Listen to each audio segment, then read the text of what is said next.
नमस्कार, AB star news देख रहे हैं आप और मैं हूं आपके साथ सोहन सिंह। दिल्ली सरकार की नई आबकारी नीति, जिसके लागू होने से पहले ही इसे लेकर खूब हो हल्ला मचना शुरू हो गया था। आरोप ये लगाए जा रहे थे शुरुआत से ही कि इसके पीछे बड़ा भ्रष्टाचार का खेल छिपा हुआ है। उसके बाद शराब नीति लागू भी होती है। लोगों से मैं जब शराब नीति लागू हुई थी उसके बाद बात भी कर रहा था तो लोग ये कहते हुए नजर आ रहे हैं कि सरकार दिल्ली को गोवा बनाने की तैयारी कर रही है, क्योंकि शराब जो है बहुत ही कम कीमत पर दिल्ली में मिलनी शुरू हो गई थी। आरोप कई तरह के सरकारों की ओर से, जो दूसरे राज्यों की सरकारें हैं, बीजेपी खासतौर पर बीजेपी की ओर से लगाए गए, कांग्रेस पार्टी की ओर से लगाए गए, और अब मामला सीबीआई जांच तक भी पहुंच चुका है। मनीष सिसोदिया के घर पर सीबीआई की टीम पहुंचती है। करीब 14 घंटे छापेमारी के बाद सीबीआई की टीम वहां से बाहर निकलती है, लेकिन मनीष सिसोदिया की मुश्किलें थमने का नाम बिल्कुल भी नहीं ले रही हैं, क्योंकि अब यह बात भी निकलकर सामने आ रही है कि मनी लॉन्ड्रिंग के पहलू को लेकर के ईडी भी मामले की जांच कर सकते हैं। लेकिन इससे पहले सीबीआई की जांच को लेकर के मनीष सिसोदिया ने प्रेस कॉन्फ्रेंस की। इस दौरान उन्होंने कुछ अहम बातों का जिक्र किया। सबसे पहले बड़ी खबर के जरिए उन बातों को मैं आपको बता देता हूं। मनीष सिसोदिया ने आज क्या कुछ कहा है। सीबीआई के एक्शन पर मनीष सिसोदिया का रिएक्शन आया है। 2-4 दिन में मुझे गिरफ्तार कर लेंगे, मनीष सिसोदिया का बड़ा बयान ये सामने आया है। बीजेपी सीबीआई ईडी का डर दिखाती है, यह भी सिसोदिया ने कहा है। इसके अलावा हम भगत सिंह की संतान डरने वाले नहीं हैं, सिसोदिया ये भी कहते हुए नजर आ रहे हैं। हमको नहीं तोड़ पाओगे, हमें नहीं झुका पाओगे, सिसोदिया ने यह भी कहा। अरविंद केजरीवाल को रोकने की साजिश उन्होंने इसे करार दिया है। साफ तौर पर कहा है कि अरविंद केजरीवाल को रोकने की साजिश है, और साथ ही साथ 2024 का खाका खींचते हुए भी नजर आ रहे हैं कि अगला चुनाव मोदी वर्सेस केजरीवाल होगा। तो बड़ी खबर, सीबीआई के एक्शन पर मनीष सिसोदिया का रिएक्शन और उसकी बड़ी बातें हमने आपको बताई। लेकिन दूसरी तरफ कांग्रेस पार्टी क्या कर रही है वो भी आपको बता देते हैं। कांग्रेस प्रदर्शन करने लग गई है, सड़कों पर कांग्रेस पार्टी उतर आई है। आप दफ्तर के बाहर कांग्रेस का प्रदर्शन देखने को मिला है। शराब नीति के खिलाफ कांग्रेस पार्टी ने हल्ला बोल दिया है, यानी कि सीबीआई जांच पर, और कांग्रेस पार्टी अपने काम पर लग गई है। डिप्टी सीएम मनीष सिसोदिया के इस्तीफे की मांग कांग्रेस पार्टी कर रही है। दिल्ली कांग्रेस अध्यक्ष अनिल कुमार की अगुवाई में प्रदर्शन किया जा रहा है। शहजाद पूनावाला ने भी ट्वीट कर सिसोदिया से सवाल पूछा है। उन्होंने यह सवाल पूछा है कि आरोपी नंबर 11 दिनेश अरोड़ा के साथ उनका रिश्ता क्या है, यह शहजाद पूनावाला पूछ रहे हैं। वहीं मनीष सिसोदिया लगातार कह रहे हैं कि हमने कुछ गलत नहीं किया, कोई भ्रष्टाचार नहीं किया है। आपको याद होगा कि जब सीबीआई की टीम जांच के लिए पहुंची थी तो मनीष सिसोदिया ने कहा था कि उनका स्वागत है, और आज जब प्रेस कॉन्फ्रेंस के लिए वो आए थे तो उन्होंने कहा था कि कुछ मेहमान बिन बुलाए हमारे घर पर पहुंचे थे, उनके साथ में हमारा अच्छा वक्त बीता है। तमाम पहलुओं पर चर्चा करेंगे। हमारे साथ गेस्ट का एक पैनल जुड़ा हुआ है। आम आदमी पार्टी का पक्ष रखेंगे रमेश मोहन श्रीवास्तव जी, संदीप सिंह जी हमारे साथ में जुड़ रहे हैं, कांग्रेस पार्टी का पक्ष रखेंगे, और हर खबर पर पहलू से विस्तार से विश्लेषण के साथ जानकारी देंगे हमारे एग्जीक्यूटिव एडिटर दिवाकर विक्रम सिंह जी। पहला सवाल रमेश मोहन श्रीवास्तव जी आपसे। सीबीआई जांच करती है, मनीष सिसोदिया प्रेस कॉन्फ्रेंस करते हैं, और अब सीबीआई जांच के बाद मनीष सिसोदिया जिस तरह से सरकार पर सवाल उठाते हुए नजर आ रहे हैं, जो दूसरे राज्यों में बीजेपी शासित राज्यों में बीजेपी की सरकार जहां पर है, गुजरात की मैं बात कर लूं, या फिर उन्होंने बुंदेलखंड एक्सप्रेसवे का जिक्र भी अपने प्रेस कॉन्फ्रेंस के दौरान किया। एक तरफ कह रहे हैं कि सीबीआई अगर आई है उनका स्वागत है, लेकिन दूसरी तरफ अगर स्वागत है तो फिर इस तरह के आरोप लगा करके क्या होगा। फिर इस तरह ये राजनीति समझ से परे कहीं ना कहीं है। तो आप जांच होने दीजिए, दिक्कतें कहां पर आ रही हैं? ये सवाल रमेश जी आपसे। हाँ, कोई बात नहीं, मैं जवाब देने के लिए बैठा हुआ हूँ। जी बिल्कुल। तो देखिए, इसके मूल में ही राजनीति है। मुद्दा है एक्साइज पॉलिसी, शराब से जुड़ा हुआ। ठीक, हमने कल भी कहा है कि आप आए, आपका स्वागत है, आप जांच करना चाहते हैं, हम जांच में सहयोग करेंगे। जांच करने का आपका अधिकार है, जांच में सहयोग करने का हमारा कर्तव्य, हम कर रहे हैं जांच में सहयोग।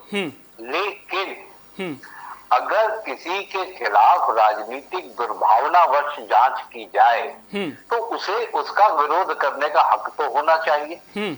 आप अदालत में भी जाते हैं तो यही कहते हैं कि पुलिस दुर्भावनावश मुझे फंसाने की कोशिश कर रही है। अब इसके मूल में आपने जोड़ा गुजरात, बिल्कुल सही जोड़ा आपने, ये मुद्दा ही गुजरात से जुड़ा हुआ है। भाई हमारे खिलाफ तो आप एक्साइज नीति की जांच कर रहे हैं ना। गुजरात के बोटाद में जो लोग जहरीली शराब से मर गए, शराबबंदी होने के बावजूद, उनकी जांच कोई सीबीआई करेगी? अडानी साहब के पूर्व पे हजारों करोड़ रुपए के नशीले पदार्थ उतर जाते हैं, वहां कहीं कोई सीबीआई की जांच कोई करेगा? वहां तो सरकारी सिक्योरिटी भी नहीं लगती, वहां तो प्राइवेट सिक्योरिटी लगाने का अधिकार अडानी साहब को दे दिया गया है। कहने का मतलब जो है, जो इस पूरे विवाद के मूल में बात है वो ये कि एक आम आदमी पार्टी जो अभी 8 साल पुरानी पार्टी है, उसकी हिम्मत कैसे हुई भारतीय जनता पार्टी के समक्ष खड़े होकर के ये कहने की कि भारतीय जनता पार्टी भ्रष्टाचार की जड़ है। अच्छा, ये जो बुंदेलखंड ठीक है। मनीष सिसोदिया ने कहा, हमारे दर्शकों ने वो सारी बातें सुनी भी हैं। प्रेस कॉन्फ्रेंस में उन्होंने बुंदेलखंड एक्सप्रेसवे का जिक्र किया। गुजरात को लेकर के जो आप बात कह रहे हैं वो मनीष सिसोदिया भी कहते हुए नजर आए। लेकिन सर वो ये कह रहे हैं कि शराब नीति जो थी वो बेस्ट नीति थी, अगर एलजी साजिश नहीं रचते तो फिर ये नीति रहती। सवाल मेरा ये है कि वापस लेने की जरूरत क्यों पड़ी? अगर कोई घोटाला नहीं था, अचानक से वापस क्यों लिया? क्योंकि पहले ये था कि अचानक से पास करवा दिया, खड़े खड़े कैबिनेट में मीटिंग बुला करके अचानक से कैबिनेट मीटिंग बुलाई जाती है, उसके बाद एक और मीटिंग बुलाई जाती है, उसमें सर्कुलर जारी नहीं किया जाता है कि ये कैबिनेट मीटिंग जो है किस मुद्दे पर होगी, उसके बाद शराब नीति लागू कर दी जाती है। लागू कर दी, ठीक है, वापस क्यों ली फिर? वही मैं बताना चाहता हूँ, सवाल कल से पूछा जा रहा है। इसकी जड़ में एक संवैधानिक संशोधन था जिसने इस बात को भ्रम में छोड़ दिया कि दिल्ली में सरकार का मतलब क्या है।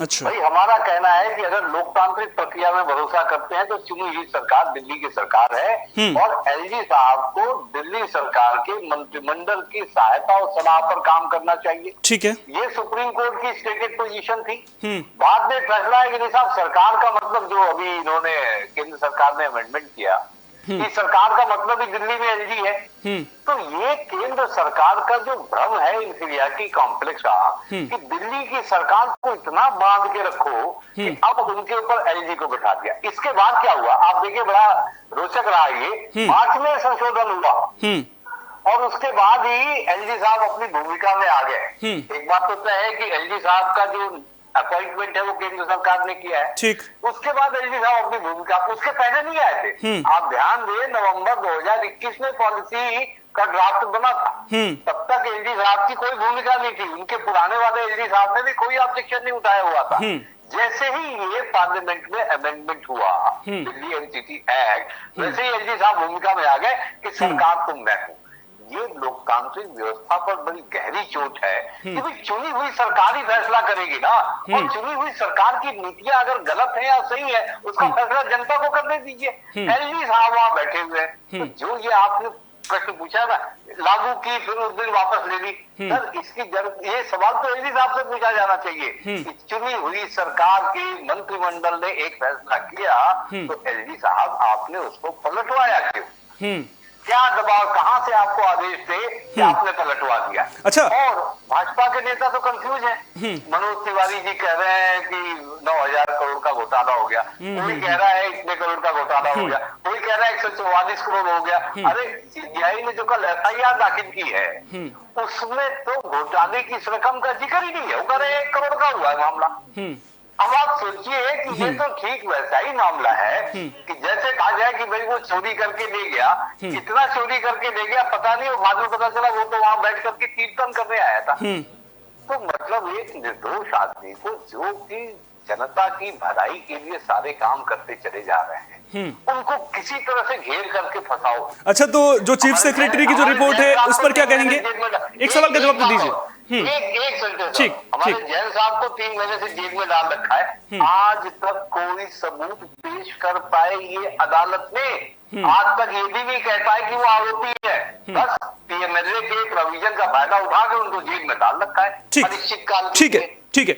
तो चीफ सेक्रेटरी हैं, उनकी रिपोर्ट भी तो आपने देखी होगी। जब उन्होंने रिपोर्ट पेश की थी एलजी को, जीएनसीटी एक्ट का उल्लंघन वो बता रहे हैं, बिजनेस ऑफ रूल्स का उल्लंघन बता रहे हैं, ऐसे ही तमाम एक्ट का उन्होंने हवाला दिया है। उस पर क्या कहेंगे फिर? वो रिपोर्ट क्या गलत है? वो रिपोर्ट देखिए ऐसा है कि ये एक आरोप लगाया गया है, इसकी सत्यता अदालत में जांच होगी, ठीक है। लेकिन आरोप क्या होता है? आरोप किसी का एक वर्जन होता है कि उनके हिसाब से ये काम गलत है। आपको याद होगा चीफ सेक्रेटरी के मामले के बारे में, एक और बड़े नामी चीफ सेक्रेटरी थे, उन्होंने क्या आरोप लगाया था? साहब सीएम साहब के घर में बिठा के मुझे मारा। दो अदालतों से मुकदमा हार चुके वो, दिल्ली हाईकोर्ट ने उनकी पिटीशन को डिसमिस कर दिया। ठीक। तो ऐसा नहीं कि चीफ सेक्रेटरी साहब ने जो कह दिया वो सत्य वचन है। अरे भाई, चीफ सेक्रेटरी एक अपॉइंटेड ऑफिसर जो कह रहा है वो सत्य वचन है, और चीफ मिनिस्टर जो इलेक्टेड चीफ मिनिस्टर है, आप उसकी बात पर भरोसा करने को तैयार नहीं है। तो ये तो परसेप्शन का खेल हो गया ना, कि आपका परसेप्शन चीफ सेक्रेटरी की तरफ बना हुआ है और जनता का परसेप्शन अपने चुने हुए मुख्यमंत्री की तरफ बना हुआ है। और ध्यान दीजिए, ये पॉलिसी का हंगामा जून में भी हुआ था, और उसी जून में हमने राजेंद्र नगर विधानसभा का चुनाव बहुत भारी बहुमत से जीता। ठीक है, चुनाव पर बाद में आऊंगा। संदीप जी भी हमारे साथ में मौजूद हैं, कांग्रेस का पक्ष रखेंगे। संदीप जी, रमेश मोहन श्रीवास्तव जी तो कह रहे हैं घोटाला हुआ नहीं है, बेबुनियाद आरोप लगाए गए हैं, आप क्यों सड़कों पर प्रदर्शन कर रहे हैं फिर? देखिए, सड़कों पर प्रदर्शन इसलिए कर रहे हैं क्योंकि मनीष सिसोदिया जी ने जो इनकी आबकारी नीति है उसमें दिल्ली के युवाओं, दिल्ली की जनता के लिए उन नीतियों में ऐसे घोटाले कर रखे हैं जो पूरी तरीके से नीति गलत है। देखिए, कांग्रेस की शिकायत पे, आपको बता दूं, कांग्रेस की शिकायत पे 23 जुलाई को शिकायत की गई एसपी और होम मिनिस्ट्री में। 17 अगस्त को एफआईआर दर्ज की जाती है, जिसके यहाँ पर सीबीआई रेड मारती है। अब दिल्ली के प्रदेश अध्यक्ष, कांग्रेस प्रदेश अध्यक्ष अनिल चौधरी द्वारा शिकायत की गई, उसके बाद ये रेड पड़ी। कांग्रेस इस मुद्दे को लेकर सड़क से लेके जहां तक जाएगी वहां तक संघर्ष करने को तैयार है। आदरणीय प्रदेश अध्यक्ष अनिल चौधरी जी के नेतृत्व में, आदरणीय राहुल गांधी जी के नेतृत्व में मनीष सिसोदिया जी को आज नहीं तो कल जेल जाना ही पड़ेगा। जिस तरीके से इसके अंदर आप देखेंगे, अभी इनके कई मंत्री और खुद मुख्यमंत्री अरविंद केजरीवाल जी को भी जेल जाना पड़ेगा, क्योंकि इनकी जो नीतियां हैं वो सिर्फ और सिर्फ दिल्ली को बरगलाने की नीतियां हैं, युवाओं को नशे की तरफ धकेलने की नीतियां हैं। एक तरफ बात करते हैं गुजरात में जाकर नशे की, और जब बात आती है दूसरी तरफ दिल्ली के युवाओं को नशे में ढकेलें, गुजरात में जाके नशे की बात कर रहे हैं। आप देखिए, जब अरविंद केजरीवाल जी को नीतियों में फंस जाते हैं, ये अपने नीतियों को प्रचार से डाकते हैं। ये मुख्यमंत्री नहीं, प्रचार मंत्री काम करते हैं। प्रचार के मामले में इन्होंने देश के प्रधानमंत्री नरेंद्र मोदी को ही पीछे छोड़ दिया है। इस तरीके से एक तरफ प्रधानमंत्री झूठ का दिखावा करके अपनी नीतियों को पूरे में प्रचार कर रहे हैं पूरे देश में, दूसरी तरफ दिल्ली में मुख्यमंत्री अरविंद केजरीवाल झूठ का प्रचार पूरी दिल्ली में कर रहे हैं। देश के युवाओं को, तमाम हमारे जो दिल्ली के युवा हैं, उनको ये जवाब मांग रहे हैं मनीष सिसोदिया जी से कि आपने ये जो गलत नीतियां हैं ये क्यों बनाई। अच्छा, एक सवाल का जवाब दीजिए। जब कांग्रेस पार्टी के किसी बड़े नेता के खिलाफ ईडी पूछताछ करती है, उस वक्त आप लगाते हैं आरोप की जो सीबीआई है या फिर ईडी है, सरकारी एजेंसियों का दुरुपयोग सरकार कर रही है। अब जब अरविंद केजरीवाल के मंत्री या फिर यूं कहें दिल्ली के उप मुख्यमंत्री मनीष सिसोदिया पर सीबीआई कार्रवाई कर रही है, फिर आपको सीबीआई की कार्रवाई में सब कुछ ठीक ठाक नजर आ रहा है? ये दो तरफा रवैया क्यों? जब शिकायत करता है हमें, तो हम इसका विरोध बताइए किस वजह से करेंगे। जब हम शिकायत करता है सीबीआई में, होम मिनिस्ट्री में, हम लोगों ने एलजी साहब को जो शिकायत कर दी है उसके यहाँ पे कार्रवाई हो रही है। मतलब ये बात यही हुई ना कि सीबीआई या ईडी अगर आपके खिलाफ कार्रवाई कर रहे हैं, आबकारी नहीं, सवाल सुन लीजिए ना सर, सवाल सुन लीजिए ना सर, सवाल तो सुन लीजिए ना सर। जब सीबीआई या ईडी आपके खिलाफ कार्रवाई करे तब भी तो कोई ना कोई शिकायत करता रहता होगा, तब आपको सीबीआई और ईडी में ये लगता है कि जो सरकारी एजेंसियां हैं उनका दुरुपयोग सरकार कर रही है। अरविंद केजरीवाल के उप मुख्यमंत्री, दिल्ली के डिप्टी सीएम मनीष सिसोदिया के खिलाफ अगर इस तरह के आरोप, चलिए शिकायत आपने भी करी थी, तो अब सीबीआई सही कर रही है, तो क्या सीबीआई का रवैया भी मतलब आपके हिसाब से बदलता रहता है क्या, कि जब आपका मन करे तो सीबीआई की कार्यशैली पर सवाल उठाएं, जब आपका मन ना करे तो फिर सीबीआई सही काम कर रही है?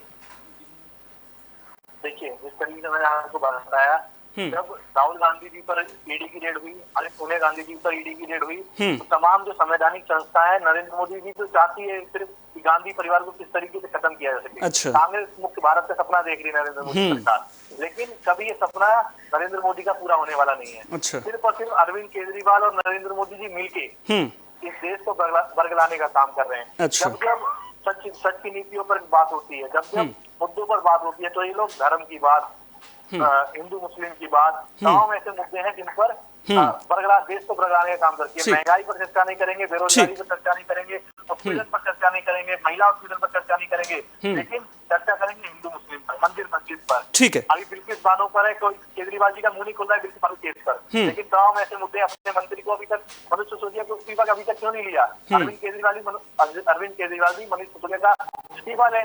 सत्येंद्र जैन जी अभी तक जेल में हैं, इनके तमाम नेताओं पर गंभीर आरोप लगे हुए हैं। ठीक है, वो सवाल मैं पूछूंगा कि इस्तीफे को लेकर के आप जो मांग करें उसको लेकर के भी मैं सवाल पूछूंगा, लेकिन उससे पहले मैं अपने एग्जीक्यूटिव एडिटर दिवाकर विक्रम सिंह जी का रुख करना चाहूंगा। दिवाकर जी, जिस तरह से बात निकलकर सामने आ रही है, संदीप जी रुकिए ना, अगर आप ऐसे बोलते रहेंगे तो फिर किसी की बात समझ में नहीं आएगी।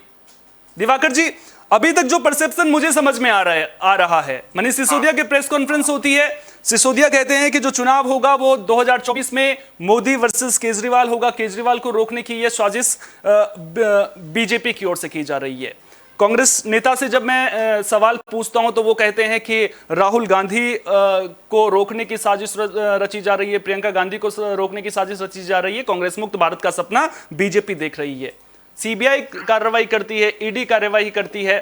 इस तरह के बीजेपी बीच में कहां से आ जाती है? क्यों बीजेपी को लेकर के एक तरह का नैरेटिव ये सेट करने की कोशिश की जाती है? सीबीआई को लेकर के चलिए मानते हैं कि केंद्र शासित प्रदेशों में सीबीआई कार्यवाही कर सकती है, केंद्र सरकार के अधीन आती है, दूसरे राज्यों में अगर कार्यवाही करनी है तो वहां पर उन राज्यों को जो है सीबीआई जांच की मांग करनी होती है। तो बीजेपी कहां से बीच में आ रही है? क्या बीजेपी पर जिस तरह के आरोप लग रहे हैं, या फिर यूं कहें कि जो स्वतंत्र एजेंसियों पर आरोप लग रहे हैं, वो कहीं ना कहीं बड़े आरोप हैं? एक तरह से आप कह सकते हैं कि जिस तरह से विपक्ष आरोप लगा रहा है कि संवैधानिक जो शक्तियां हैं उन पर बीजेपी अपना एकाधिकार जताने की कोशिश कर रही है। श्रीवास्तव जी से इस बात में कहना चाहूंगा, सवाल तो खैर आप ही पूछ रहे हैं कौन, और हंसी आ रही है जब आज कांग्रेस के प्रवक्ता अपनी बात रख रहे हैं और आपके प्रवक्ता अपनी बात रख रहे हैं, दोनों वरिष्ठ नेता हैं। मुझे इस विडंबना पर हंसी आ रही है कि आज दोनों कह रहे हैं, कभी गुजरात में पहुंचते अरविंद केजरीवाल तो कहते हैं कि भारतीय जनता पार्टी और कांग्रेस चोर चोर मौसेरे भाई, ये अरविंद केजरीवाल कहते हैं, और आज कांग्रेस के प्रवक्ता बोल रहे हैं कि भारतीय जनता पार्टी और आप जो है ये चोर चोर मौसेरे भाई। देखिए, ये सारा खेल ही इसीलिए हुआ है, ये जो सब कुछ हो रहा है, क्योंकि अरविंद केजरीवाल जिस तरह से विस्तार की नीति में गुजरात में बोल रहे थे और उसके बाद वो कांग्रेस को भी एक मौसेरा भाई बता दिए, यही विपक्ष की राजनीति की एकता की विडंबना है। शायद श्रीवास्तव जी भी आज कुछ इस पे बोल नहीं पाएंगे और कांग्रेस के नेता भी नहीं बोल पाएंगे। सवाल ये है कि इस एकता के साथ ये 2024 के मिशन में जा रहे हैं। बात आपने पूछी कि संवैधानिक संस्थाओं की जब अपनी कार्य प्रणाली आगे बढ़ती है तो उसमें इनके दुरुपयोग का आरोप क्यों लगता है? सवाल ये है कि कम से कम रमेश मोहन श्रीवास्तव जी को ये मानना चाहिए कि उन पर दबाव बनाने के लिए नहीं किया गया, क्योंकि कांग्रेस का प्रवक्ता आज इस समय न्यूज पर बोल रहा है कि शिकायत तो हमारी थी। शिकायत अब जब हमारी थी, उसके बाद एलजी का प्रतिवेदन गया, सीबीआई ने उसको एफआईआर बनाया। एफआईआर बनाने के बाद जो प्राथमिक जांच होती है, जिस तरह से मैं सीबीआई की कार्यप्रणाली को जानता हूँ, उसमें अगर उस पूरे नियम के बनाने में, उसको एग्जीक्यूशन में अगर मनीष सिसोदिया एक आबकारी मंत्री के रूप में उसमें प्रभावी रूप से कहीं न कहीं इन्वॉल्व पाए जाते हैं, तो सीबीआई उन पर उनके साथ बातचीत करने पहुंची और वहां पर रेड डालने, क्योंकि रेड की जरूरत इसलिए पड़ती है क्योंकि कुछ ऐसे कागजात मिले। सवाल तो ये है कि आप शिक्षा नीति को इसमें बीच में क्यों ला रहे हैं? अब तो इनको ये बोलना ही नहीं चाहिए, क्योंकि कांग्रेस ये कह रही है कि गिरफ्तार करो। कांग्रेस का ये आरोप है कि इसमें इतने ज्यादा जो है रगड़झाले किए गए हैं। और सवाल आपने भी पूछा, पिछले 24 घंटे से कई लोग पूछ रहे हैं कि जब इतनी अच्छी नीति थी उसको वापस क्यों लिया? सवाल तो ये भी है, जब इन पर ये आरोप लगाए जाते हैं कि तेलंगाना के एक होटल में बैठ करके उन शराब माफियाओं को, उन लोगों को बेवजह पैकेज दिया गया, उनको फायदे दिए गए, ये बातें कहां से आ गई? इन सवालों का जवाब न दे करके जिस तरीके से 8 साल में आप नरेंद्र मोदी फैक्टर को ला करके जो परसेप्शन बनाने की कोशिश कर रहे हैं, नरेंद्र मोदी उस पर ज्यादा प्रभावी हो रहे हैं, क्योंकि देश की जनता तो ये देख रही है। रमेश मोहन श्रीवास्तव एक वरिष्ठ नेता है, कम से कम आज तो ये समझे कि जब आपने कांग्रेस वर्सेस माफ करिएगा अरविंद केजरीवाल वर्सेस मोदी का जो 2024 की लड़ाई का नारा बना दिया, अब तो कांग्रेस आपके पीछे पड़ जाएगी, क्योंकि कांग्रेस का वजूद आप खत्म खत्म करना चाहते हैं। और जबकि आप आरोप लगाते हैं कि भारतीय जनता पार्टी क्षेत्रीय पार्टियों और पार्टियों का वजूद खत्म करना चाहती है, ये कैसे विपक्षी एकता का खेल है। और जब आप में इतनी ताकत है तो दूध का दूध पानी का पानी हो जाएगा। समझिए, एक संवैधानिक संस्था को जब एक लोग कहते हैं कि आपकी संस्था आई और रेत डाली, हमने स्वागत किया। आप एक राज्य के मुख्यमंत्री उप मुख्यमंत्री के खिलाफ कोई मामला बनता है, आप उसके एक सम्मानित प्रवक्ता है, वरिष्ठ प्रवक्ता है, इन संवैधानिक मूल्यों को भी तो हमें इज्जत करना चाहिए। या इस देश की जनता या दिल्ली की जनता को या किसी राज्य की जनता को। सवाल तो यह है कि ममता बनर्जी भी ऐसे कहा करती थी जब पार्थो चटर्जी के सहयोगी के घर से 50 करोड़ रुपए मिल गए, इतने गहने मिल गए, बैंक उनका घर बैंक बना दिया गया। आज तो उसका कोई जवाब नहीं दिया जा रहा है। सवाल तो महाराष्ट्र में भी उठाया जा सकता है, जब वहां पर बोल रहे थे और वो पत्रकार भी हैं और वहां के सम्मानित सदस्य भी हैं शिवसेना गुट के, उद्धव गुट के। और उसके बाद राउत साहब ने ये कहा कि हम तो सबका बक्कल उठा देंगे, मैं उस भाषा में बोल रहा हूँ। और जब पूछताछ करने पहुंची, अब किसी के पास कोई जवाब नहीं है। तो इन सवालों का जवाब दीजिए ना। आपकी शिक्षा नीति की तारीफ कौन नहीं करता, आपके स्वास्थ्य नीति की तारीफ कौन नहीं करता, लेकिन आबकारी नीति में जो कथित खामियां आई हैं, आप उसकी जांच होने दीजिए। इतना बवंडर क्यों? सवाल ये है सोहन। रमेश मोहन श्रीवास्तव जी, कांग्रेस नेता को आपने सुना होगा, वो कह रहे हैं कि हमने जांच के लिए मांग की थी, सीबीआई जांच की मांग की थी, उसके बाद जो है हमने शिकायत की थी। कांग्रेस नेता ये कहते हुए नजर आए थे, अभी आपने सुना होगा थोड़ी देर पहले संदीप जी कह भी रहे थे। सवाल यहां पर यह है कि जब कांग्रेस की ओर से शिकायत की जाती है तो फिर बीजेपी कहां से बीच में आ जाती है? बीजेपी पर इस तरह के आरोप क्यों? और आप जिस तरह से दिवाकर जी ने भी कहा कि आपने प्रेस कॉन्फ्रेंस में भी देखा होगा कि 2 तस्वीरें दिखाते हुए मनीष सिसोदिया नजर आए थे। उन 2 तस्वीरों के जरिए केंद्र सरकार को घेरने की कोशिश भी की थी, जिसमें न्यूयॉर्क टाइम्स में छपी हुई तस्वीरों का जिक्र उन्होंने किया था। आबकारी नीति की बात हो रही है, शिक्षा नीति या फिर दूसरी नीतियों को बीच में क्यों ला रहे हैं आप? क्या उससे बचने, जो आपने अच्छे काम अगर किए हैं तो क्या वो आपको भ्रष्टाचार करने का या फिर घोटाले करने का सर्टिफिकेट दे देते हैं? क्या ये मंशा आपकी? देखिए, भ्रष्टाचार और घोटाला हुआ हो तब तो। अभी दिवाकर जी ने अपने पूरे बातचीत में बड़ी इंपॉर्टेंट बात कही कि सीबीआई के काम करने का तरीका उनको पता है कि कोई भी जांच से पहले एक प्रिलिमिनरी इंक्वायरी होती है, उसके बाद ही छापा पड़ता है। तो प्रिलिमिनरी इंक्वायरी हुई होगी, मैं मानता हूं कि हो सकता हुई होगी। इसके बाद मान लीजिए आपने रेड की योजना बनाई, हम तो अभी भी कह रहे हैं कि आप जांच कर लो। लेकिन जब आप इन संस्थाओं की निष्पक्षता की बात करते हैं तो वहां पे ऑब्जेक्शन करना लाजिमी है। पश्चिम बंगाल का जिक्र आया आपकी बातचीत में, वहां पर कितने ऐसे नेता थे शारदा स्कैम में जो नेता फंसे, मुकुल रॉय, उनके ऊपर छापा पड़ा, फिर वो भाजपा में आ गए तो भाजपा के राष्ट्रीय उपाध्यक्ष बना दिए गए। मतलब कि अभी आज हम भाजपा के समक्ष दंडवत हो जाए तो सारी पॉलिसी, सारे प्रोग्राम सही हो जाएंगे। मुश्किल ये कि हम भाजपा के लिए चैलेंजर हैं, इसलिए भाजपा का नाम आ रहा है। दूसरी बात की भाजपा का नाम आ रहा है क्योंकि डिसीजन मेकिंग में बीजेपी है।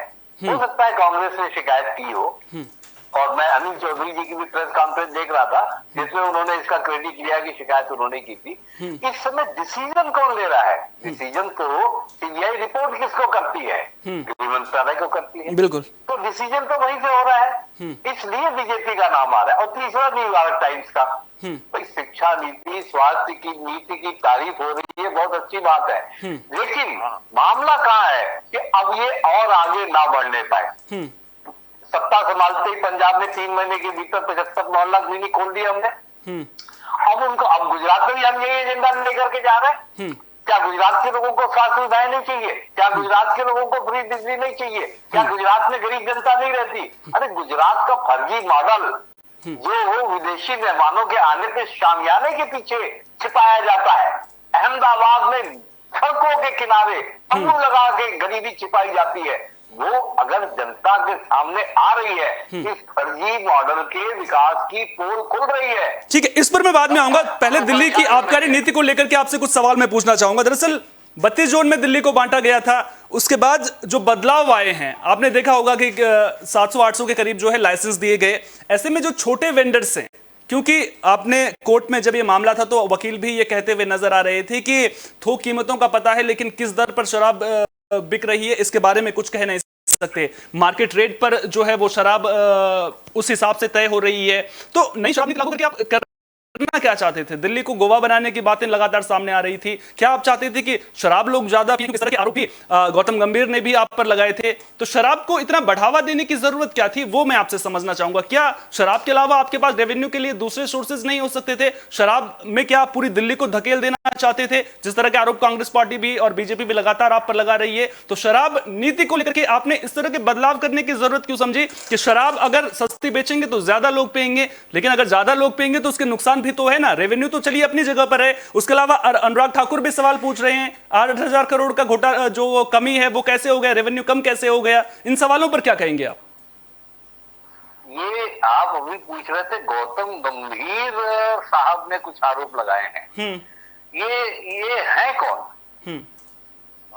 गौतम गंभीर साहब, ये नाम सुना हुआ लग रहा है कुछ। देखिए, आप ना मुद्दे से भटकने की कोशिश कर रहे हैं, आप मुद्दे से भटकने की कोशिश कर रहे हैं। जो सवाल है उनका जवाब दीजिए ना। मैं एकदम देखिए, मेरी आदत है कि मैं सवाल का जवाब परफेक्ट देता हूँ।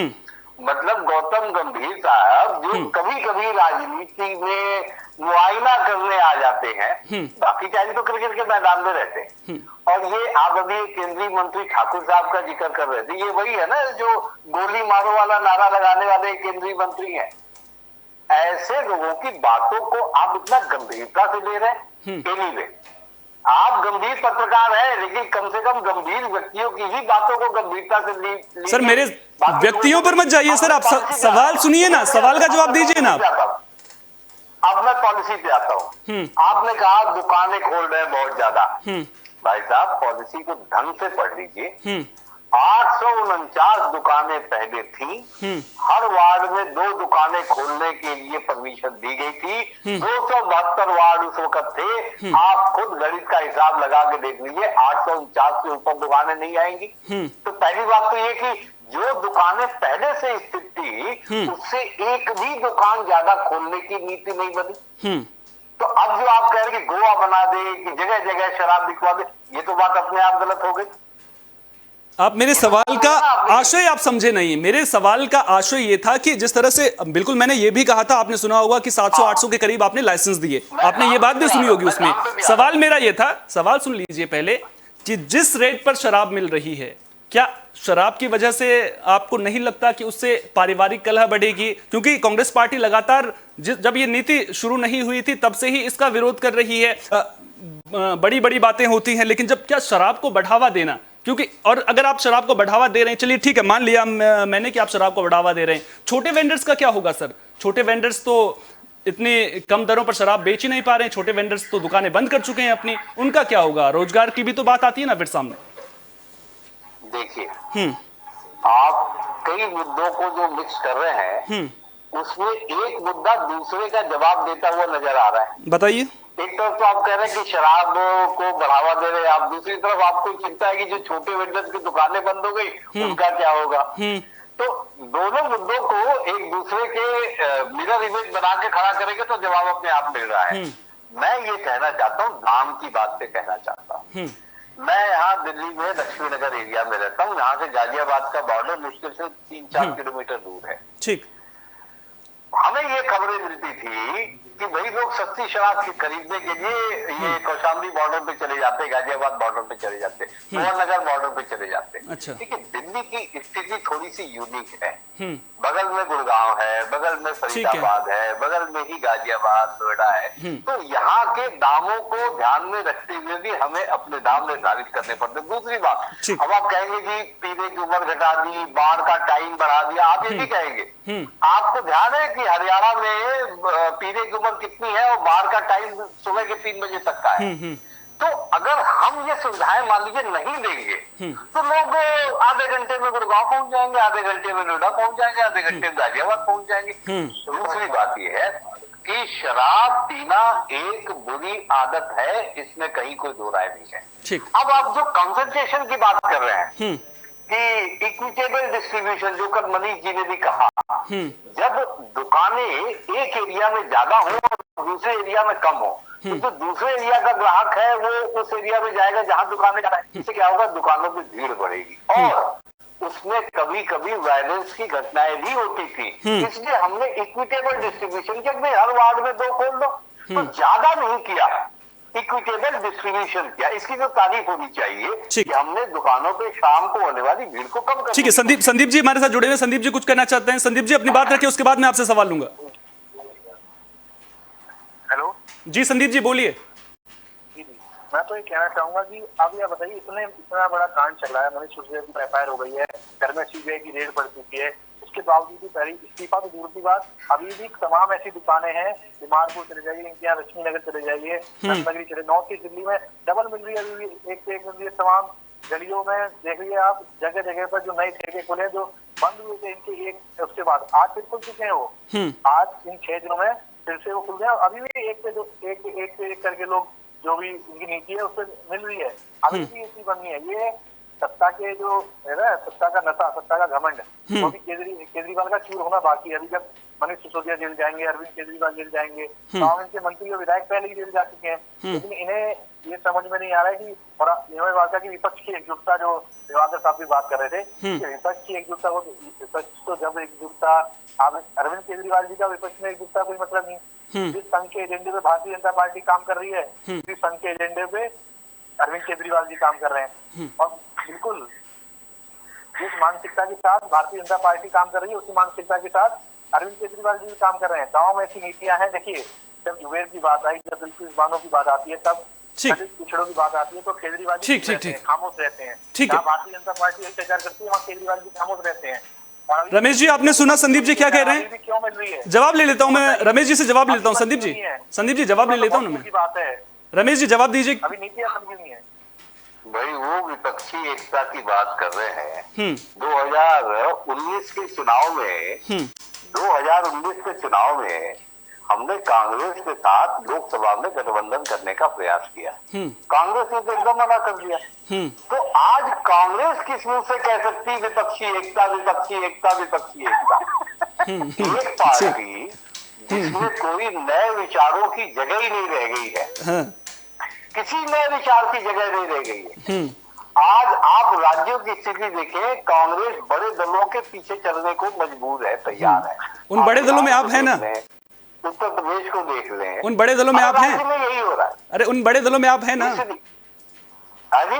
उन बड़े दलों में आप हैं क्या, जिनके पीछे कांग्रेस चलेगी? देखिए, मैं ये कहता ही नहीं कि कांग्रेस हमारे पीछे चलेगी, लेकिन कांग्रेस को जो दर्द है पंजाब हारने का, गुजरात में, तो अब ये कह रहे हैं कि गुजरात में हम इनको हराने, अरे भैया 27 साल से हम गुजरात में नहीं थे, आपने क्यों नहीं झंडा गाड़ दिया अपना? 27 साल से पिट रहे हो आप। एक बच्चा जो क्लास में 3 बार फेल हो जाए, उसे भी स्कूल से निकाल दिया जाता है। आप बताइए, आपको गुजरात की राजनीति से बाहर क्यों न कर दिया जाए? मतलब कि कांग्रेस जड़ हो चुकी है, वृद्ध हो चुकी है, नए विचारों का कोई समावेश नहीं है, और फिर सब लोग इनको नेता भी मानते रहे। देखिए, विपक्षी एकता होगी, लेकिन इस ईगो के साथ नहीं होगी कि जी ये बहुत बड़े हैं और हम तो बड़े छोटे हैं। कोई एक विपक्षी दल ऐसा बता दीजिए जिसकी आप 2 राज्यों में सरकार हो। एक सवाल इस बात पर तो बनता है, मनीष सिसोदिया कह रहे हैं कि 2024 का चुनाव जो है मोदी वर्सेस केजरीवाल होगा, ऐसे में विपक्षी एकजुटता होगी, उम्मीद है आपको? मुझे एक बात बताइए। देखिए, मैं बता दूं एक बात, संघ कभी भाई भाई को आपस में लड़ाएगा नहीं, मैं पहले बता रहा हूँ। नहीं, इस सवाल का जवाब रमेश जी को देने दीजिए ना, आपसे फिर मैं सवाल पूछता हूँ। रमेश जी, 2024 में मोदी वर्सेस केजरीवाल होगा, विपक्षी एकजुटता होगी? ये जो, अरे एक बात सुनिए, ये जो कांग्रेस के मेरे मित्र ने कहा ना, संघ संघ संघ संघ, अरे इस संघ से आप पिछले 10 वर्षों से लगातार बुरी तरह मात खा रहे हैं, बुरी तरह मात खा रहे हैं कि लोकसभा में विपक्ष का नेता बनाने की आपकी हैसियत नहीं रह गई। नियमों के अनुसार टोटल सीट का 10% आप नहीं जीत पा रहे लोकसभा में, 55 सीटें होंगी तो एलओपी होगा आपका। अरे कांग्रेस पार्टी को छोड़ दीजिए रमेश जी, कांग्रेस पार्टी को छोड़ दीजिए। एक सवाल मेरा आपसे यह है कि मनीष सिसोदिया की प्रेस कॉन्फ्रेंस, तीसरी बार मैं आपसे सवाल पूछ रहा हूं, उम्मीद करूंगा कि इस बार मुझे जवाब मिलेगा। मनीष सिसोदिया ने कहा कि 2024 में मोदी वर्सेस केजरीवाल होगा, मोदी वर्सेस केजरीवाल अगर होगा, मोदी वर्सेस केजरीवाल अगर होगा, तो कौन कौन सी पार्टियों के साथ में आपको उम्मीद है कि आपका गठबंधन होगा? क्योंकि क्या केजरीवाल के चेहरे पर दूसरी पार्टियां मानेंगी? मैं बता दूं, आरएसएस, बजरंग दल, हिंदू युवा वाहिनी, इन सबसे गठबंधन हो। रमेश जी जवाब दीजिए। देखिए ऐसा है, ये कांग्रेस की जो रनिंग कमेटी है उनका, उस पर मैं उनसे सवाल लूंगा ना, आप इस सवाल का जवाब दीजिए ना, आप मेरे सवाल का जवाब दीजिए। अब मोदी वर्सेस केजरीवाल पे आ जाएंगे। केजरीवाल जी ने जो अभी 15 अगस्त को बोला तालकटोरा स्टेडियम में, अगर आपने सुना हो, बिल्कुल 130 करोड़ भारतीयों का आह्वान हुआ है, चाहे वो बीजेपी के लोग हो, चाहे कांग्रेस के लोग हो, चाहे किसी भी पार्टी के लोग हो। और ये आह्वान नया नहीं है, 2013 का है, ठीक, कि जितने भी लोग अच्छे हैं हमारे साथ जुड़ जाए। तो हम ये नहीं कहते ये पार्टी आएगी, वो पार्टी आएगी, ये आएगा, वो, हम तो 130 करोड़ भारतीयों को अपने साथ जोड़ने की कोशिश करेंगे। अच्छा। और याद रखिएगा, मैं आपको एक आखिरी बात कह के खत्म कर रहा हूँ। घमंड श्री राजीव गांधी जी को भी था। भारतीय लोकतंत्र के इतिहास में सबसे ज्यादा लोकसभा सीटें जीतने वाले विश्व के सबसे खूबसूरत प्रधानमंत्रियों में गिने जाते थे। सबसे ज्यादा सीटें मिली थी। टीपीसी की इस्तीफा देके निकले, सिर्फ 1.5 साल में कांग्रेस को वो धूल चटाई कि आप ध्यान उठा के देख लीजिए। उसके बाद कांग्रेस ने सरकार तो बनाई 2-3 बार, लेकिन कभी अपने बल पे बहुमत में नहीं आ पाई।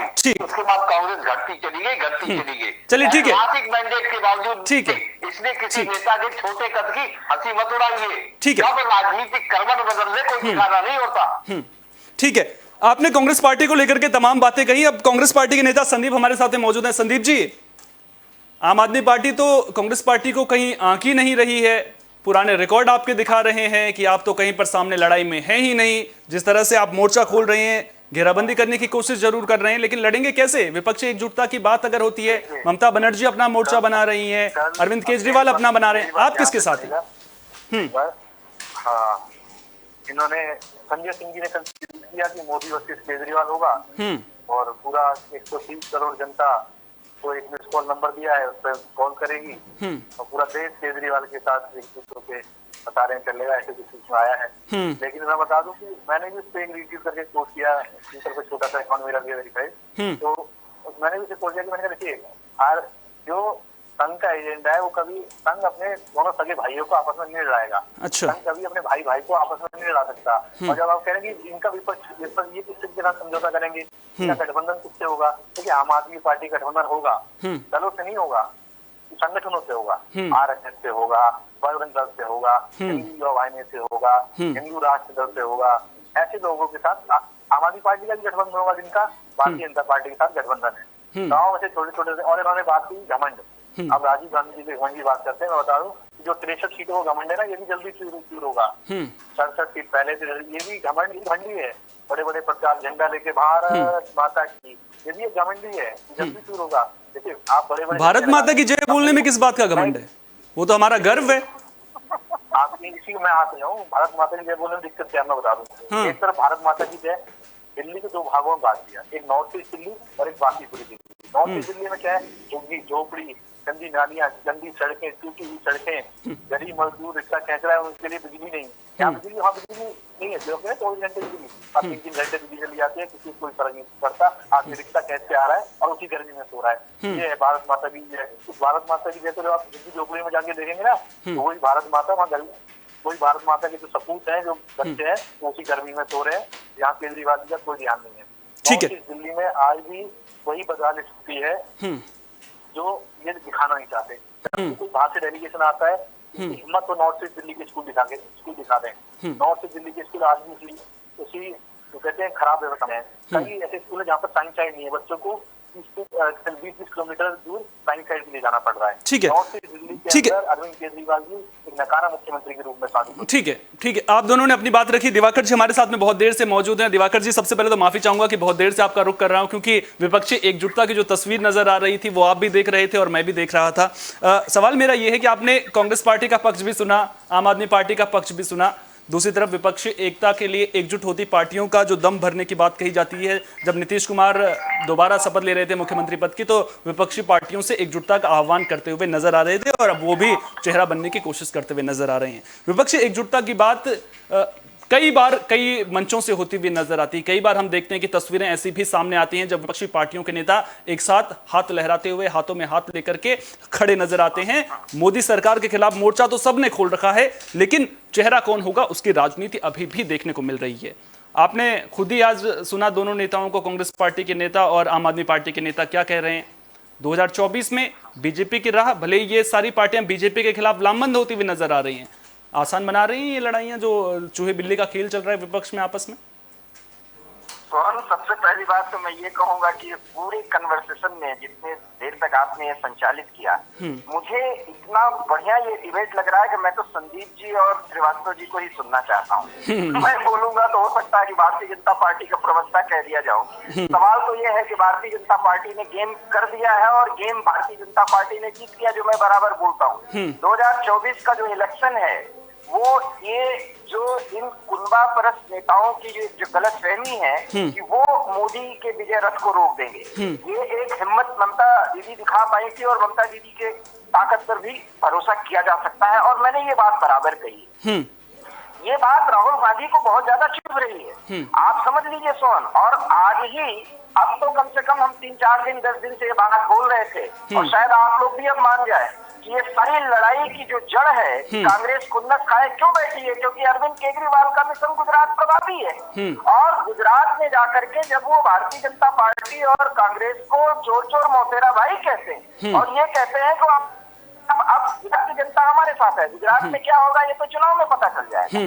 लेकिन हम आपको ये बताते हैं कि इस आधार पर अरविंद केजरीवाल की जो महत्वाकांक्षा है, वो पंजाब में तो किसान आंदोलन के बाद ऑप्शन लिस्ट वहां की जनता ने केजरीवाल को नहीं, भगवंत मान को पसंद कर लिया। केजरीवाल की भूमिका है, उससे इनकार नहीं किया जा बिल्कुल सकता। बिल्कुल। लेकिन अब देखिए, अभी श्रीवास्तव जी ने बोला ना कि 2 राज्यों में किसकी सरकार है, यही तो जो महत्वाकांक्षा के बाद जो ईगो प्रॉब्लम है वो इन विपक्षी गुंडापरस्त नेताओं के साथ है, ये भारतीय जनता पार्टी के साथ नहीं है। उसका कारण है और उसका कारण समझिए, वो भारतीय जनता पार्टी जो चुनाव के 2 साल पहले जब अपने संसदीय बोर्ड और इलेक्शन समिति की घोषणा करती है तो अपने टॉप लीडर्स में किसी को अगर बगल करती है, किनारा करती है, अपेक्षाकृत युवाओं को लाती है जिस पर ये कहते हैं कि हाँ जो अच्छा काम करता है उसको हटा दिया जाता है। आप समझिए, वो एक प्रयोग धर्मिता की स्थिति में आकर के 8 साल में सर्वदेशी पूरे देश में उसका विस्तार किया है, नॉर्थ ईस्ट वेस्ट साउथ। उसके आधार पर वो पार्टी जाती है जिसमें उसका प्रधान एनडीए की तरफ से विकास की राजनीति को आगे बढ़ाते हुए जाता है। आज देखिए, विडंबना ये है कि वो कांग्रेस पार्टी जो मोदी के विरुद्ध जो है वो पिली पड़ी रहती है, आज उसको ये कहना पड़ा है कि अरविंद केजरीवाल समझौता करेंगे तो आरएसएस से, बजरंग दल से। बिल्कुल। ये आप इन आरोप प्रत्यारोपों के अगर परिप्रेक्ष्य में देखें सोहन, तो आज तो एबी स्टार न्यूज पर पूरे मीडिया जगत के लिए हेडलाइन बन गई कि विपक्षी एकता खंड खंड तार तार हो चुकी है और ये मामला आगे बढ़ेगा। और ये मामला ही गुजरात में जिस तरीके से केजरीवाल का फैक्टर प्रभावी हो रहा है, कांग्रेस ने अब समझ लिया। और सुन लीजिए, ये संदीप भाई जो बैठे हैं, इन्होंने एक भूल कर दी थी पिछले चुनाव में, उस विधानसभा चुनाव को बहुत नजदीक से कवर किया था। 3 बजे दोपहर की स्थिति में अगर ये इनके जो जितने विधायक और बड़े कांग्रेस के नेता अगर प्रभावी हो कि न कहते कि भैया अब केजरीवाल को ही वोट दे दो नहीं तो बीजेपी जीत जाएगी, बीजेपी तो वो चुनाव जीती हुई थी। ये गलतफहमी के शिकार थे कि किसी तरीके से मोदी विरोध में अपना वजूद ही खोते जा रहे हैं। कांग्रेसियों ने अब इस बात को समझ लिया, ये बहुत अच्छा किया, क्योंकि अखिल भारतीय स्तर पर आज भी कांग्रेस का संगठन है। अब राहुल गांधी जैसे नेता उस संगठन की स्थिति को ही बेकार कर रहे हैं, उसको बेजार कर रहे हैं, ये उनकी समस्या है। संदीप भाई शायद इस पे जरूर प्रतिक्रिया देंगे, लेकिन आज आम आदमी पार्टी के प्रवक्ता और कांग्रेस के प्रवक्ता जो बोल रहे हैं सोहन, ये भी स्टार न्यूज पर ज्यादा सुनवाई है इनकी बात और इससे साफ हो जाएगा कि किस आधार पर और किस बिना पर इतने बड़े मनगढ़ंत आरोपों के साथ जब ये विपक्षी एकता की बात करते हैं तो वो कितनी ज्यादा सतही और हल्के स्तर पर है। और ये लोकतंत्र के लिए अच्छा नहीं है और इसलिए विपक्ष से आज ज्यादा सवाल पूछा जा रहा है, जो ये कहते हैं कि सवाल तो आप लोग भारतीय जनता पार्टी या सरकार से नहीं पूछती इससे, क्योंकि विपक्ष की भी उनका भी एक कर्तव्य है। ये आप देख लीजिए, क्योंकि एबी स्टार न्यूज पर इस समय जो चर्चा चल रही, मैं तो चाहूंगा कि आप इन्हीं दोनों नेताओं से ज्यादा सवाल करिए। ठीक है, मुझे तो बहुत आनंद आ रहा है। ठीक है, संदीप जी से मैं सवाल ले लेता हूं। संदीप जी, विपक्षी एकजुटता की बात लगातार होती रहती है, कई मंचों से होती रहती है, लेकिन विपक्षी एकजुटता की तस्वीर आज एबी स्टार न्यूज पर भी दिखाई दे रही है। दो विपक्ष की पार्टियां किस तरह से आपस में ही एक दूसरे से उलझी हुई नजर आ रही हैं, ये हमारे दर्शक भी देख रहे हैं। चलिए, आपने कहा कि आम आदमी पार्टी जो है वो आरएसएस से, बीजेपी से, तमाम हिंदू युवा वाहिनी से, इन लोगों के साथ में, इन संगठनों के साथ में जो है गठबंधन करेगी। आप किसके साथ में मिलकर के चुनाव लड़ेंगे? फिर अपनी बताइए, आप क्या राहुल गांधी चेहरा होंगे 2024 के चुनाव में? क्या अगर राहुल गांधी चेहरा नहीं होंगे तो क्या आपकी पार्टी, कांग्रेस पार्टी, नीतीश कुमार, ममता बनर्जी या फिर कोई और चेहरा, किसके छत्रछाया में चुनाव लड़ने जा रही है? क्या रणनीति आपकी 2024 को लेकर के है? अभी तो ये सब तय होना है। और आपको बता दूं, यूपीए में जो भी पार्टियां आएंगी, जो भी चर्चाएं चल रही हैं, जो भी अन्य पार्टी उसमें शामिल होंगी, सबको मिलकर यूपीए बड़ा पार्ट है देश का, जो मिलकर चुनाव लड़ेगा। हमें तो उम्मीद है कि अरविंद, अगर, चलिए ठीक है, अगर राहुल गांधी को चेहरा बनाने पर या फिर कांग्रेस के किसी दूसरे नेता को, खैर कांग्रेस पार्टी में खुद ही दूसरे नेताओं की बात नहीं होती है, या फिर कांग्रेस के किसी दूसरे नेता को चेहरा अगर नहीं बनाया जाता है, तब भी क्या आप गठबंधन में शामिल होंगे? क्या एक आपकी राष्ट्रीय स्तर की पार्टी है, क्या कांग्रेस पार्टी अपने ईगो को साइड में रखेगी? क्योंकि फिलहाल इस चर्चा में ईगो साइड में तो नजर नहीं आ रहा है। ईगो वाली बात नहीं है, ये पार्टी तय करेगी और तमाम जो विपक्षी दल भी शामिल होंगे, और सब बैठक जब होती है जब उसमें तय किया जाता है कि कौन चेहरा होगा कौन नहीं। ये नहीं, आपका परसेप्शन क्या है? अगर राहुल गांधी चेहरा नहीं होते हैं तो क्या कांग्रेस पार्टी को गठबंधन करना चाहिए? कांग्रेस का नहीं तो है, कांग्रेस की तरफ से जो परसेप्शन है वो पूरी पार्टी तय करेगी। मैं अपने व्यक्तिगत तौर पे, हाँ, राहुल गांधी जी का चेहरा होना चाहिए और राहुल गांधी जी प्रधानमंत्री रूप में चेहरा होना चाहिए। नहीं, ये तो कांग्रेस के हर कार्यकर्ता, छोटे छोटे कार्यकर्ता के मन में होगा कि राहुल गांधी चेहरा नहीं होने चाहिए। सवाल मेरा ये था कि क्या अगर राहुल गांधी चेहरा नहीं होते, सवाल सुन लीजिए ना, क्या अगर राहुल गांधी चेहरा नहीं होती तो क्या कांग्रेस पार्टी को अकेले चुनाव लड़ना चाहिए या फिर विपक्षी एकजुटता का साथ देना चाहिए? यही मैंने फिर कहा, ये यूपीए तय करेगा, ये पूरी पार्टी मिलकर आपकी राय पूछ रहा हूँ सर मैं। जो उसमें शामिल होंगे वो तय करेंगे। ये सिर्फ मेरी व्यक्तिगत राय से और सिर्फ हम 2-4 लोगों की राय से तय नहीं होगा। जब आगे गठबंधन बनेगा और इसमें पार्टियां जुड़ेंगी वो तय करेंगी। थोड़ा समय का भी वो रखेगा, थोड़ा राजीव गांधी जी की जयंती है, उसमें भी हम लोगों को निकलना है। ठीक है, ठीक है, बहुत बहुत शुक्रिया आपका, आप हमारे साथ जुड़े। आपको कार्यक्रम में जाना है तो आप अपने कार्यक्रम में जा सकते हैं, बिल्कुल। बहुत बहुत शुक्रिया आपका, आप हमारे साथ जुड़े। रमेश मोहन श्रीवास्तव जी, आखिरी सवाल आपसे मैं ले लेता हूं। रमेश जी, विपक्षी एकजुटता की बात लगातार होती है, आपने जिस तरह से कहा कि आप बड़े डिप्लोमेटिक आंसर देते हुए नजर आए कि जो जनता तय करेगी, जनता का हमारे साथ में होना चाहिए। चलिए ठीक है, जनता साथ नहीं देगी तो फिर आप गठबंधन में भी होंगे, तब भी आपका बेड़ा पार नहीं हो सकता है। लेकिन जिस तरह का प्रदर्शन आम आदमी पार्टी का रहा है, वाकई मैंने भी करीब से उस पर नजर रखी है और वाकई काबिले तारीफ प्रदर्शन आपकी पार्टी का रहा है। लेकिन जब केंद्र में लोकसभा चुनाव की बात आती है तो आपने देखा होगा कि जब भी नई लड़ाई होती है तो फिर ऐसे में राह आसान नहीं होती है। साथ तो चाहिए होता है ना दूसरी पार्टियों का। लेकिन अगर आप इस तरह से कांग्रेस पार्टी को लेकर के सवाल उठाएंगे, इस तरह से कहेंगे कि कांग्रेस पार्टी का खुद में कुछ नहीं हो रहा है, कांग्रेस पार्टी का खुद ही बेड़ा गर्क हो गया है, तो ऐसे में विपक्षी एकजुटता जो आपको मोदी सरकार के खिलाफ लड़ाई में बल देगी, सबल देगी, क्या आप उस पर चोट नहीं कर रहे हैं? अरे भाई, मैंने बात की शुरुआत किससे की? 2019 के लोकसभा चुनाव में तो हम खुद कांग्रेस के पास गए थे कि भाई हमसे एग्रीमेंट कर दीजिए यहाँ दिल्ली की सीटों का 7 सीटों का। मना किसने किया था? कांग्रेस ने मना किया था। पुरानी बात छोड़िए ना सर, 2000 आगे की बात कीजिए। आप नई बात पे आ जाता हूँ। युद्ध नीति का एक नियम है, to win a big war concentrate on small battles. तो पहले छोटी छोटी लड़ाइयां जीतो, उसके बाद से बड़ी लड़ाई आप अपने आप जीत जाओगे। अभी हमारे सामने 2 राज्यों के विधानसभा चुनाव है, गुजरात के और हिमाचल के। हम इन पे पूरा कंसंट्रेशन कर रहे हैं और इसके बाद हम बड़ी तस्वीर पे अपनी नजर लगा लेंगे। ठीक है, बहुत बहुत शुक्रिया तमाम मेहमानों को, आप हमारे साथ में जुड़े और अपने अहम जानकारी, अपनी पार्टी का पक्ष आपने रखा और विपक्षी एकजुटता की जो तस्वीर है वो भी दर्शकों के सामने थोड़ी थोड़ी साफ करने की कोशिश की। चलिए इस चर्चा का मैं समापन करूं उससे पहले मनीष सिसोदिया ने जो प्रेस कॉन्फ्रेंस की उसके कुछ अंश आपको सुना देता हूं। जब सीबीआई के ऑफिसर्स आए तो वो एफआईआर लेके आए थे, उसमें ना 8,000 करोड़ का जिक्र था, ना 1100 करोड़ का जिक्र था। उसमें लिखा था, सोर्सेज कह रहे हैं कि 1 करोड़ का घोटाला हुआ है। सोर्सेज कह रहे हैं कि 1 करोड़ का घोटाला हुआ है, ये सीबीआई की एफआईआर कह रही है। इसमें ना 144 करोड़ का जिक्र है, ना 11,000 करोड़ का जिक्र है, 1100 करोड़ का, ना 8,000 करोड़ का मनोज तिवारी जी वाला जिक्र है। मैं कह रहा हूं कि ये सब बकवास है, ये सब बकवास कर रहे हैं। इस पूरी पॉलिसी में कोई घोटाला नहीं हुआ। इनको शराब के किसी घोटाले की चिंता नहीं है, इनको घोटाले की चिंता नहीं है।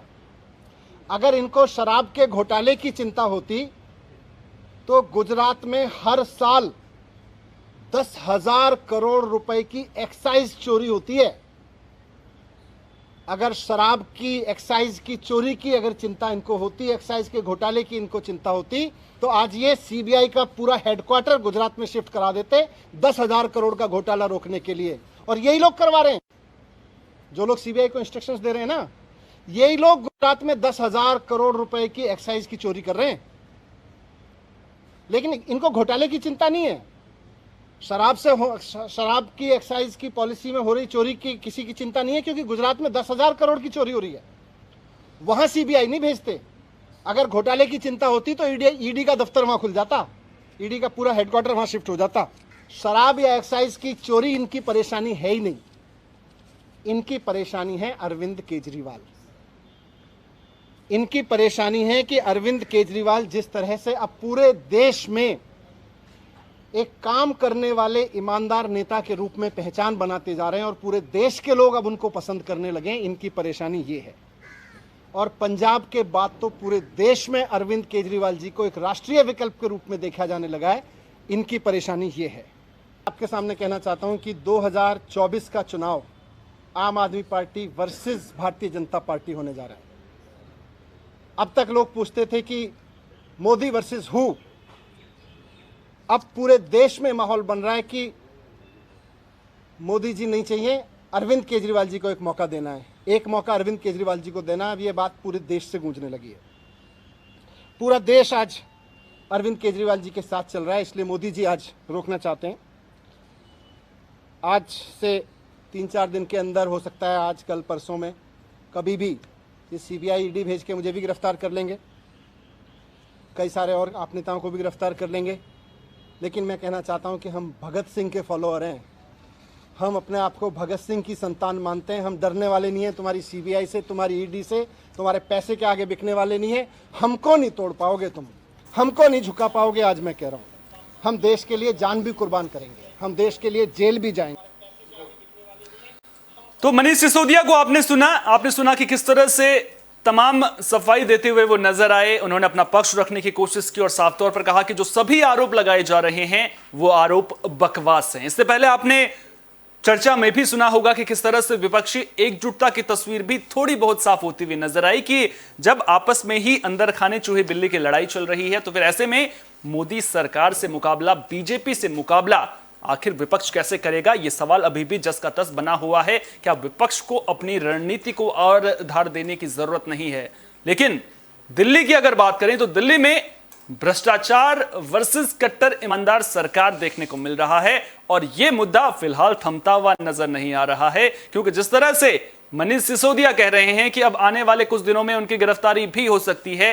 देखना दिलचस्प होगा कि सीबीआई क्या सचमुच में अब जल्द ही मनीष सिसोदिया को गिरफ्तार करने वाली है। इसके अलावा क्या अभी ईडी का फंदा भी मनीष सिसोदिया के गले पड़ सकता है?